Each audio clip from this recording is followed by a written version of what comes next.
Le mois de février est un mois d'hommage en RDC. Ce 13 février, les Congolais se souviennent de feu Jean-Baptiste Moubiala Kwamambou, dit Kinkester Emenea, décédé en 2014 en région parisienne à l'âge de 57 ans des suites d'une maladie.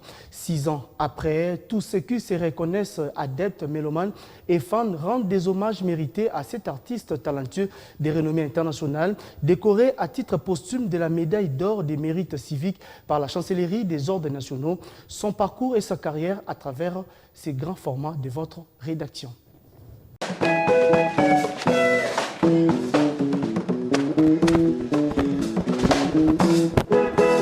Jean-Baptiste Moubiala dit Kinkester, un artiste musicien qui a marqué.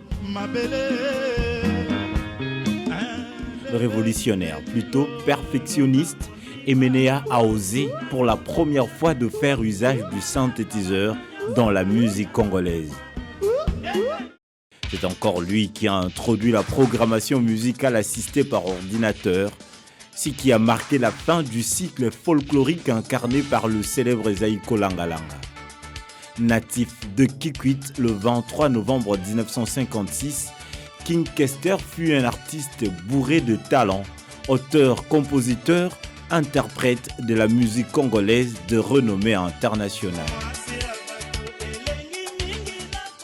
À 17 ans, il a fait ses débuts dans le monde musical en intégrant l'orchestre de Lidio Kwempa.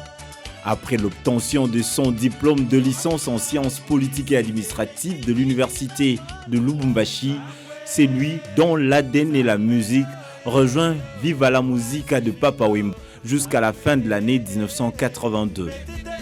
Le 24 décembre de la même année, il créa son propre orchestre, Victoria Eleison. 5 ans après, il met sur le marché son premier album, Nzindi, vendu à des millions d'exemplaires.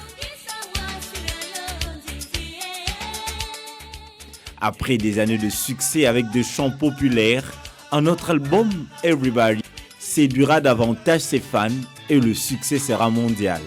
Détenteur de plusieurs prix au niveau national qu'international, son style musical, voire ses chansons, seront pérennisés par Wenge Musica, Chama, qui suivront les autres générations. Sa reconnaissance nationale pour son service et sa contribution extraordinaire dans l'émergence de la musique congolaise lui a permis d'être décoré à titre posthume par le président honoraire Joseph Kabila.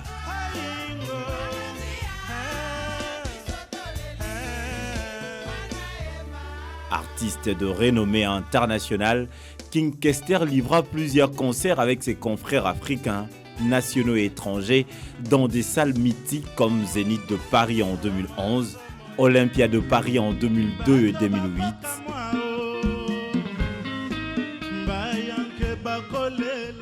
Il a fallu pour ces mélomanes attendre 7 ans plus tard pour le revoir sur scène. Le 26 octobre 1997, un afflux de ses partisans vont se rendre à l'aéroport international de Njili pour lui dérouler un tapis rouge pour son retour au pays.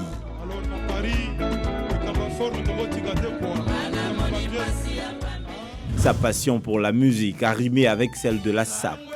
Amoureux du vestimentaire, Kinkester Emenea fut reconnu le roi de la culture de bien se vêtir par les adeptes de la religion Kitendi. Bon élève de cette culture, il se distingua par ses vêtements sur mesure et sa gestuelle. C'est grâce à lui que Gianni Versace, Mazantomo, J.M. Weston et autres sont devenus populaires dans le milieu africain. Quoi de plus normal pour les sapeurs congolais, disons artistes de la sape congolaise, d'honorer la mémoire de Muntu et Azamani par des démonstrations et expositions vestimentaires chaque 13 février.